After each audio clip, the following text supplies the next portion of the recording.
Ang video na ito mga kaubayan ay tungkol sa lamang gamot na katakataka.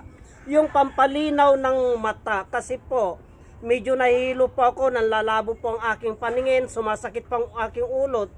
Dito masakit po mga kaubayan, kaya kukuha po ako ng katakataka. Tara na po, samahan nyo po ako at ipapaliwanag ko po. Nandun po yung katakataka mga kaubayan. Nandito po yung katakataka mga kaubayan. Ito po yung katakataka. Kaya kukuha ko ng katakataka mga kaubayan kasi nanlalabo po ang aking paningin, masakit ang aking ulo. Nagluluha yan pag tinamaan po ng sikat ng araw. Ibig sabihin, nabibinat, napapagod ang aking mga mata. Kaya kailangan ko po ito, kukuha po ako nito. At ito po ang panglulunas ko mamaya bago ako matulog. Ang proseso ng paggamit nito mga kaubayan ay kukuha lamang po kayo ng ganito. Kukuha lamang ng ganito mga kaubayan, ganito.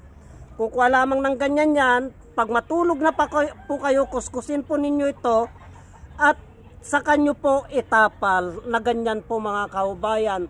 Tapalan nyo po dito, tapalan nyo po dito, tapalan nyo po dito, magkabilaan po yan. Ganyan po ang paggamot ng katakataka sa mata. Maliban po sa mata, mga kaubayan, itong katakataka ay mabisa din po ito. Ito din po ang pinangtatanggal namin sa mga masasakit sa ulo. Yung masasakit pang ulo. Pag masakit pang ulo ng isang tao o namamaga po yung laman ng isang tao, ito po mga kaubayan ang itinatapal namin. Kinukuskus po namin yan. Kinukuskus po namin yan. Saka po namin itinatapal na ganyan. Didikit po yan mga kaubayan. At yung sakit ng ulo, yung init sa loob ng ating katawan, sisip-sipin niya po yun mga kaubayan. Tatanggalin niya po yung sakit ng ulo. At kung namamaga naman po dito, makirot ito, masakit, sisip-sipin niya po yan mga kaubayan. Itong katakataka na ito, ay ito ang mga pinangtatanggal po namin. Itinatapal po namin yung mainit na katawa, yung kinukumbulsyon na mga bata. Dalawang klase po ito mga kaubayan. Itong katakataka na ito, yung isang klaseng katakataka ay yung malapad po ang dahon. Malapad po ang dahon na may guhit-guhit pong ganun dun sa gilid. Yun po ang tinatawag namin na katakatakang babae. Yung malapad po mga kaubayan. At yun po ay tumutubo po sa gilid niya. Kaya itong katakataka na ito ay marami po tayong mga benepisyo. Marami po tayong pinaggagamitan na tungkol sa mga karamdaman. Itong katakataka na ito rin po ang ginagamit namin mga kaubayan. Itong katakataka na ito, ginagamit din po namin ito sa mga pigsa. Yung mga pigsa po, yung pigsa po mga kaubayan, pag may pigsa po tayo at nagproproduce po ng nanayan, masakit po yun. Kasi po, mainit po yun. Nagproproduce po ng nana yun. Kaya ang ginagawa po namin, kumukuha po kami ng katakataka na ito at kinukuskus po namin at itinatapal po namin dun sa gilid ng pigsa. Hindi lang po namin tinatakpan yung kanyang mata.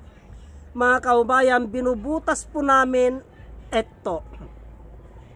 Maraming nagsasabi na hindi daw po ito katakataka.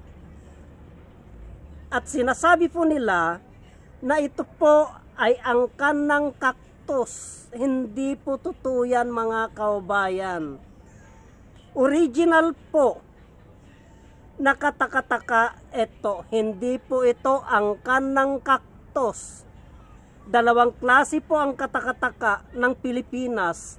Yung babae, yung malapad, at ito, yung angkan po ng cactus na sinasabi nila pag angkan ng cactus, ay yun po mga kaubayan, ay may dagta.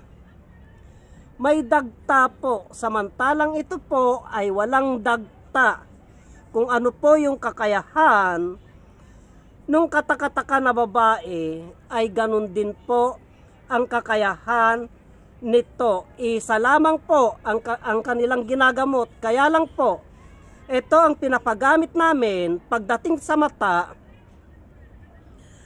Kasi po, eksakto po ito dito sa may mata po natin. Kaya kung inyo pong pagmamasdan, ang mga dahon niya, nakadisenyo po sa mata. Eksakto po sa mata yan.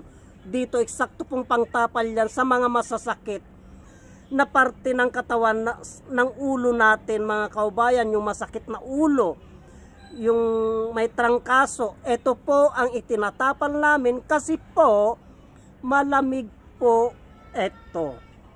Malamig po ito. Ngayon, yung may trangkaso po, mainit po ang katawan nun. Mainit po ang sumisingaw nun.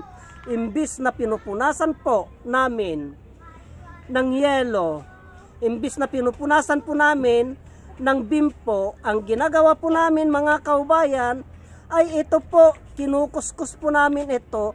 At ito na lamang po ang itinatapal namin. Ganun po ang proseso ng paggamit ng katakataka bilang panggamot sa mga karamdaman. Pero number 1 po na ginagamit namin ito tungkol sa mata, itong katakataka na lalaki, mga kaubayan. Sana po'y naunawan ninyo itong konting pinaliwanag ko na ito.